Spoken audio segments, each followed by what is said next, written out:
¿Qué tal? ¿Cómo les va? En Perfiles de hoy vamos a hablar con el profesor Claudio Lizárraga, decano de la Facultad de Humanidades y Ciencias, vicerrector electo de la Universidad Nacional del Litoral, profesor, investigador, fue presidente de la FUL, de la Federación Universitaria del Litoral, presidente de la Asociación Nacional de las Facultades de Humanidades y Ciencias, en fin, toda una trayectoria para llegar a uno de los lugares claves de esta universidad como es el vicerrectorado. En segundos con el profesor Claudio Lizárraga.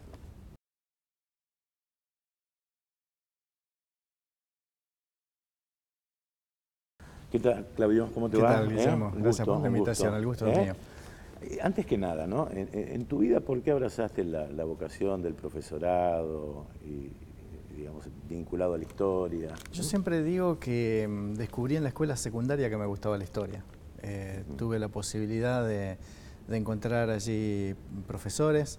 Soy egresado de la Escuela Normal Superior San Martín de Santa Fe. Pero naciste en Córdoba. Sí, nací en Córdoba. Nací en Córdoba, tuvimos familiarmente un periplo interesante en la familia por el interior de la provincia de Santa Fe, un pequeño pueblo aquí muy cerca que es Santa Clara Buenavista, donde viví mi infancia casi completa.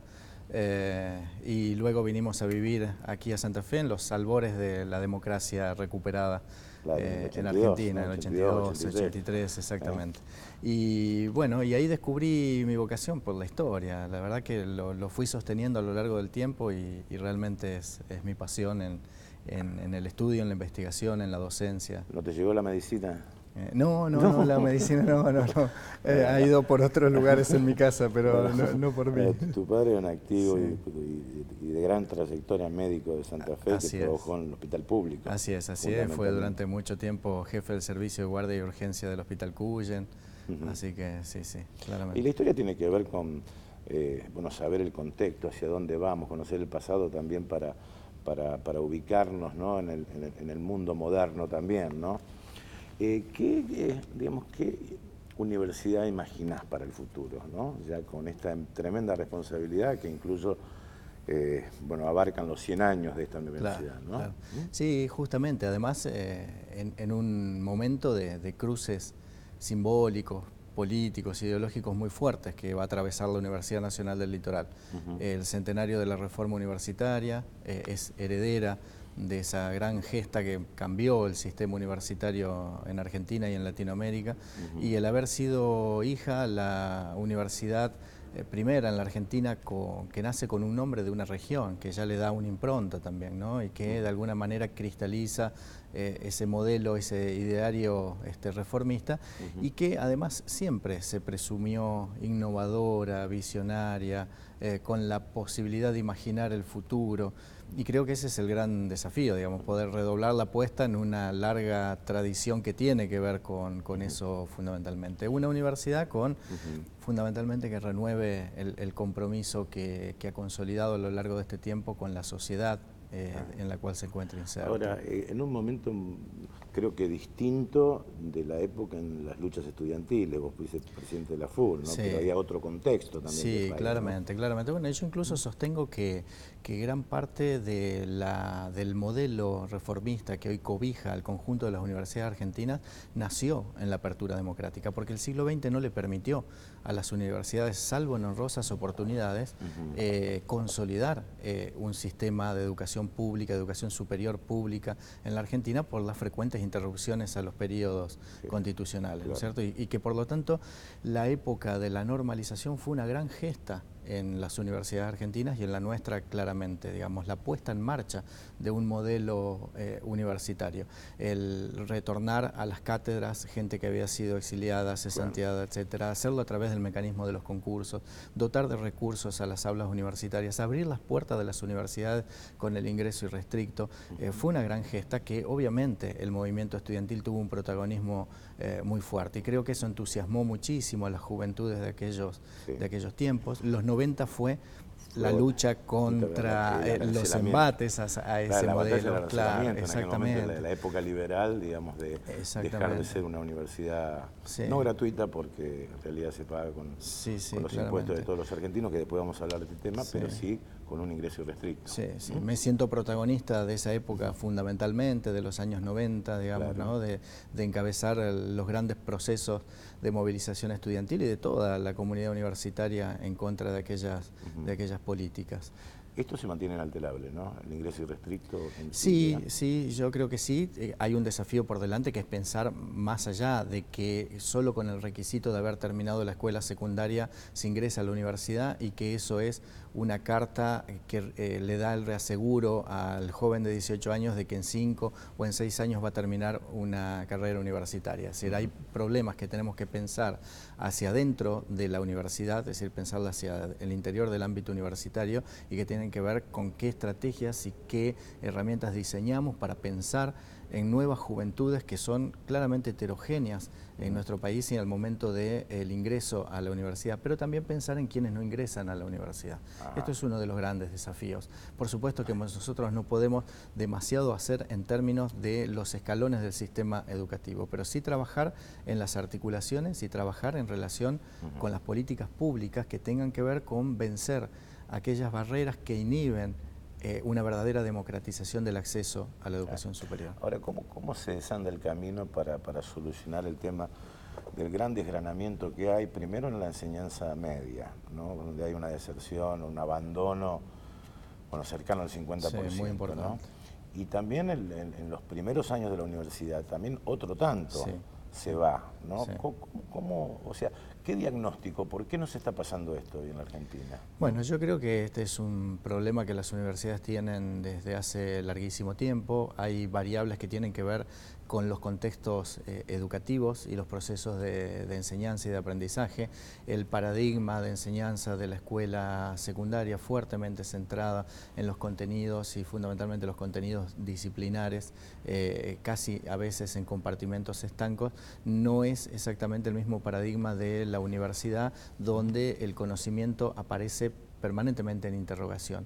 El modo de relacionar al alumno con el conocimiento es bien diferente. La producción del conocimiento, la generación del conocimiento, la problematización de la realidad de acuerdo a cada uno de los objetos de estudio y de investigación son diferentes, y eso provoca un quiebre importante, pero que hay que trabajarlo y hay que profundizar las estrategias que tengan que ver con ese tránsito, que podríamos ubicarlo dentro de lo pedagógico, lo epistemológico, etcétera, que se puede trabajar, porque en algún momento el alumno se vuelve un estudiante universitario que logra, digamos, incorporar esas herramientas. Pero hay otras variables que tienen que ver también con puntos de partidas o realidades de procesos educativos muy diferentes, ¿no? De acuerdo a las procedencias. ¿Es un tema pedagógico del nivel medio? Creo que hablamos de este tema alguna vez, o es una cuestión vinculada a la cultura del estudio, porque por allí, simplificando la idea, en el nivel medio se cumple, y en la universidad se autogestiona el estudio, es decir, yo tengo que estar sentado 6, 7 horas estudiando, ¿no? Sí. Es así, hay que administrarlo, hay que hacerse de un tiempo y hay que desarrollar capacidades de autonomía frente al estudio y a la administración de ese tiempo y de las posibilidades, digamos, del cursado, del acceso al material que resulta de alguna complejidad mucho mayor que quizás el que se tuvo acceso en la escuela secundaria, y quizás a veces nos encontramos con que frente a estas cuestiones el alumno que ingresa a la universidad no está lo suficientemente preparado para poder, digamos, enfrentar este nuevo contexto de estudio. Además de que también el ámbito es diferente, porque esa autonomía, esa independencia, digamos, forma parte de la vida universitaria, ¿no? Es decir, en la que muchas veces a lo mejor el joven puede sentirse desorientado, no acompañado, solo en su situación, cuando en realidad quizás es una situación compartida con muchos jóvenes, ¿no? ¿Y crees que el pibe de cuarto, quinto año, ya próximo a egresar, tiene realmente conocimiento digamos, de la carrera universitaria? ¿Sabe lo que es un ingeniero, un médico, un arquitecto, en qué consiste su carrera, en qué consiste el estudio? ¿Se articula eso o no? Bueno, esas son las cosas que efectivamente tenemos que trabajar hacia el universo de los estudiantes que están en los cuartos y quinto años de la escuela secundaria, pero también trabajar con los profesores de las escuelas secundarias para que sean los principales agentes orientadores de los jóvenes acerca de las posibles carreras a seguir y de cuál va a ser su futuro o qué pueden elegir. El tema de la elección vocacional es claramente también un tema. Es decir, gran parte de la problemática del abandono, del desgranamiento, ni siquiera es que dejen el estudio universitario, sino que los estudiantes no tienen una clara elección. Entonces, a poco de andar por una carrera universitaria, por el primero o el segundo año, deciden hacer otra, deciden cambiar de facultad, deciden cambiar de carrera. Ingeniería no es para mí, bueno, odio las matemáticas. Exactamente, o tenía una idea de que podía ir por el lado de las ciencias sociales, pero no sabía cuál, o por el lado de las duras y no sabía exactamente cuál, ¿no? Entonces el momento, lo que muchas veces retrasa, digamos, también el estudio, es esa definición vocacional de los jóvenes. ¿Estás de acuerdo? Desde algún momento la Secretaría de Políticas Universitarias se planteó la posibilidad de una mayor flexibilización en las primeras materias. Aquel que va a estudiar ingeniería dice, bueno, esto no es para mí, prefiero arquitectura. ¿Esto se puede lograr? Sí, esto se planteó como política a nivel nacional y se planteó, incluso se está trabajando actualmente en lo que se llaman los reconocimientos de tramos de formación, para que aquellos tramos, conjuntos de materias, fundamentalmente los ciclos iniciales que hace un estudiante en una carrera, pueda ser acreditado o reconocida en otra. La verdad que la Universidad Nacional del Litoral es pionera en eso, porque ha trabajado desde siempre a través de los llamados cursos de acción para la integración curricular, ha trabajado por familias de carreras en pensar que, bueno, efectivamente pudieran reconocerse materias hechas en distintas carreras afines y que permitieran el tránsito de los estudiantes de una carrera a otra, ¿no? Es decir, mantener al estudiante,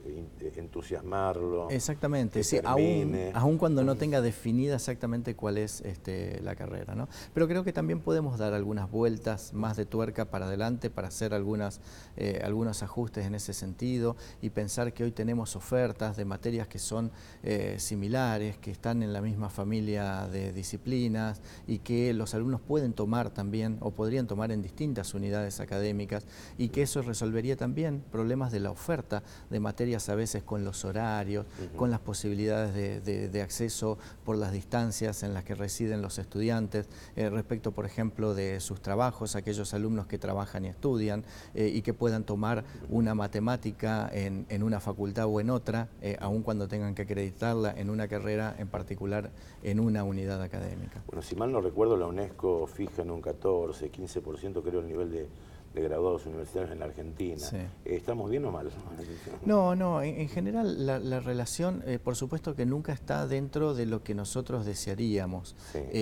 Hay una distancia muy importante, primero por el desgranamiento que se da en los primeros años y el otro factor importante es el retraso en la duración de años. La duración real de un cursado universitario es mayor a la duración teórica. Es decir, la duración teórica de los planes oscila entre los 5 y los 6 años y sabemos que la duración real es mayor, digamos. Este retraso también muchas veces tiene variables académicas que son importantes y que debemos contemplar. Por ejemplo, las experiencias que los estudiantes hacen en investigación, en extensión, en internacionalización, haciendo estancias de 6 meses en el exterior, que muchas veces o no siempre están perfectamente asimiladas en los créditos curriculares que el alumno debe hacer. Entonces, también trabajar en la posibilidad de planes de estudios flexibles, elásticos y permeables a experiencias que hoy le llamamos extracurriculares, pero que también hacen a la formación de nuestros jóvenes profesionales. Es importante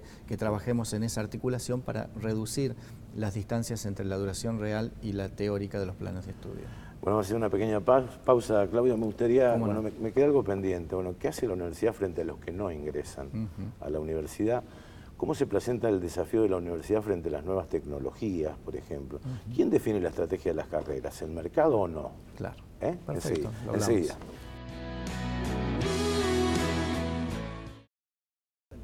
Seguimos con el profesor Claudio Lizárraga, vicerrector electo de nuestra Universidad Nacional del Litoral. habían quedado algunos temas pendientes, ¿no? Un tema que me hizo ruido es decir, ¿qué hace la universidad? ¿Cuál es el compromiso de la universidad frente a los que no pueden estudiar? Sí. Y que también solventan la universidad. Sí, claro, claro. Bueno, tenemos un sistema en la Argentina en que todos los ciudadanos, cuando sean pobres o ricos, cuando compran incluso aquellos elementos de necesidades básicas, la leche, el pan, sí, pagan el IVA, que es el impuesto que alimenta, digamos, el presupuesto que financia las universidades en el país. Por lo tanto, miles y miles de argentinos, aun cuando no tengan la expectativa o no tengan la posibilidad de ingresar a la universidad, están financiando a los jóvenes que sí estudian en la universidad y financian las universidades. Esto plantea un compromiso para todos los universitarios, ¿no? Es decir, de trabajar en devolverle a la sociedad ese aporte, pero fundamentalmente en términos de lograr equiparar aquellas cuestiones que en términos de injusticia se plantean en relación con la distribución de los ingresos, la riqueza, la pobreza en la Argentina, etcétera, ¿no? Entre ellos también la democratización del acceso a los estudios superiores, ¿no? Pues la idea es que un egresado, un profesional, le dé una mano a la comunidad que no puede pagarle. Bueno, eso desde ya, pero asumiendo también un compromiso ético, el graduado con su inserción en el medio en el que va a interactuar, ¿no? Es decir, aquel que es ingeniero, que es médico, que es arquitecto, es decir, pensando en cuáles son las necesidades y las respuestas que, digamos, es importante dar frente a determinadas demandas de la sociedad.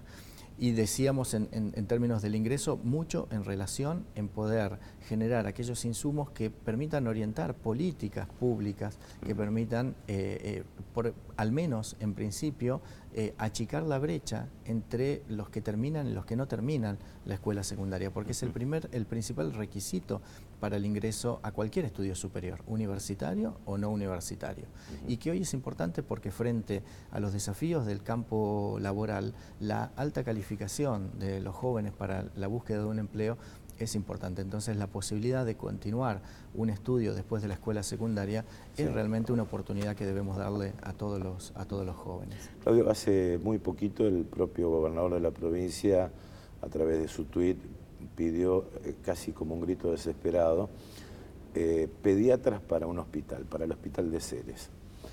Hablando con los colegios profesionales, el mismo problema se plantea en Venado Tuerto, digamos, como política de salud, hablando de un tema, ¿no? Sí, sí. Ahora, ¿cómo se define la estrategia de la promoción de las carreras? Es decir, una pregunta, es decir, sobran abogados, hay más, se requieren más ingenieros, ¿esto lo define el mercado, lo define digamos, la complejidad económica del país? ¿Quién define esta estrategia? Sí, o si hay que plantearla o no. Claro, yo creo que debemos trabajarla en forma articulada, las universidades, quienes brindan, digamos, propuestas académicas formativas de nivel superior en cada jurisdicción, en cada provincia, con el Estado, por supuesto, porque bueno, las universidades en uso de su autonomía definen las propuestas académicas, y esas propuestas académicas son las tradicionales carreras, pero también aquellas nuevas que se van creando, a veces atendiendo a nuevas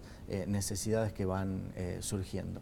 Pero luego no hay una política directa de inserción de esos profesionales.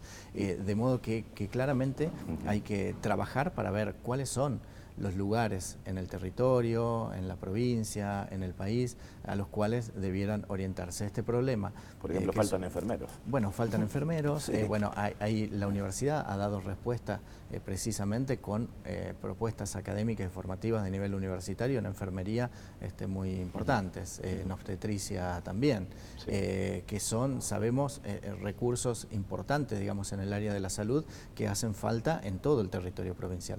Pero podríamos pensar en la docencia también. En mi facultad particularmente formamos profesores y al cabo del tercer, cuarto año ya tenemos alumnos avanzados que están encontrando reemplazos y horas en distintos lugares de la provincia, ¿no? Es decir, que hay necesidad de eso, lo hay, y muchas veces no, o no siempre están orientadas las políticas a favorecer y fortalecer aquellos lugares donde hay mayor demanda. ¿Y se da ese debate en la Argentina, Claudio? En Alemania dicen que están sobrando ingenieros, por ejemplo, ¿no? Por Claro, ejemplo, ¿no? claro. Pero ¿se da ese debate en el país o hay una gran concentración urbana de profesionales? Sí, sí, claramente, bueno, pero también demográficamente, poblacionalmente hemos asistido en los últimos años a una concentración urbana. Sí. Además, generalmente las posibilidades de acceso a la educación y a la formación profesional está ubicada también en las ciudades.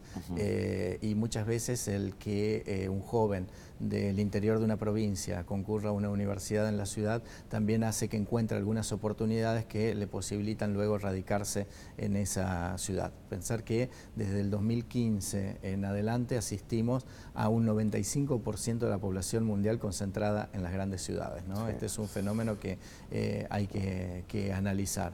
Tal vez el éxodo en busca de trabajo, en fin. Exactamente. Pero bueno, sí, por ejemplo, en mi experiencia en la Asociación de Facultades de Humanidades hemos planteado, por ejemplo, la necesidad de atender a zonas del país donde desde las distintas universidades de las que formábamos parte entendíamos que estaba habiendo carencias importantes a nivel de formación de profesores y que debíamos trabajar en políticas que sostuvieran, digamos, y que incluso en algunas nos íbamos a encontrar a corto plazo con que íbamos a tener inexistencia de formación de profesores en algunos campos disciplinares específicos. Si lo reproducimos por los distintos campos formativos, seguro nos encontraremos con realidades similares. Bueno, a ustedes en la nueva gestión les toca un momento crucial de muchos cambios en la economía mundial, del avance tecnológico a saltos agigantados. No hace mucho tiempo un distinguido profesor de Harvard anunció algo bastante temerario, el fin de las universidades, sí, sí.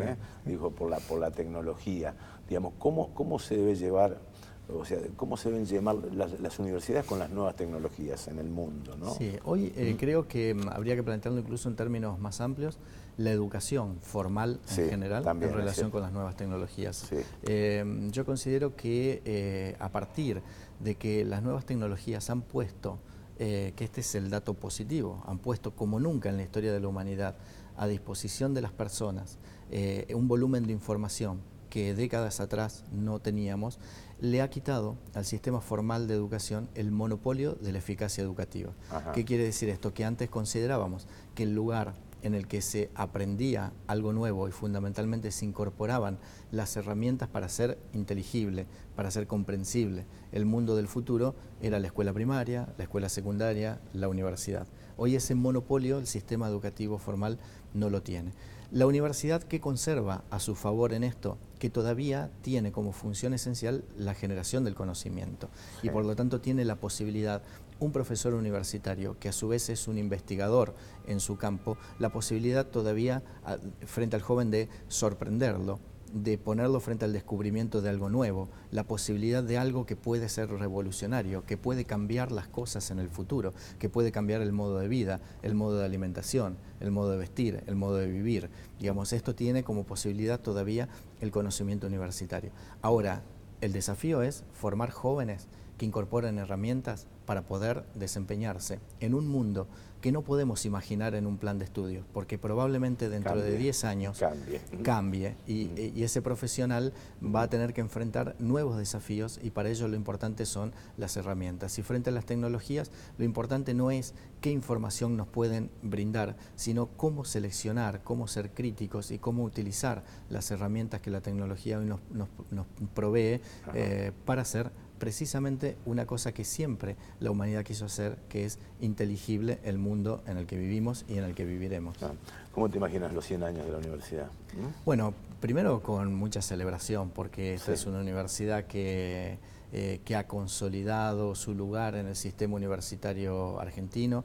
Estoy absolutamente convencido que es una universidad que es punta de lanza en el sistema universitario, que es una referencia clara en el sistema universitario argentino. Es una de las pocas universidades que ha atravesado 3 procesos de autoevaluación y de evaluación institucional, que ha consolidado su sistema de gobernabilidad y su calidad institucional y que debe sobre la base de todo eso, proyectarse al futuro con ese desafío. Y que nosotros vamos a enfrentar seguramente el desafío de engrandecer lo que hemos heredado y sostenerlo. Es toda una empresa muy importante, pero frente a dos aniversarios importantes, el de la reforma universitaria y el de la propia universidad, el desafío es el de la permanente transformación y crecimiento de la universidad y la consolidación del vínculo con el medio social. Gracias, profesor, muy amable. No, gracias. El profesor Claudio Lizárraga.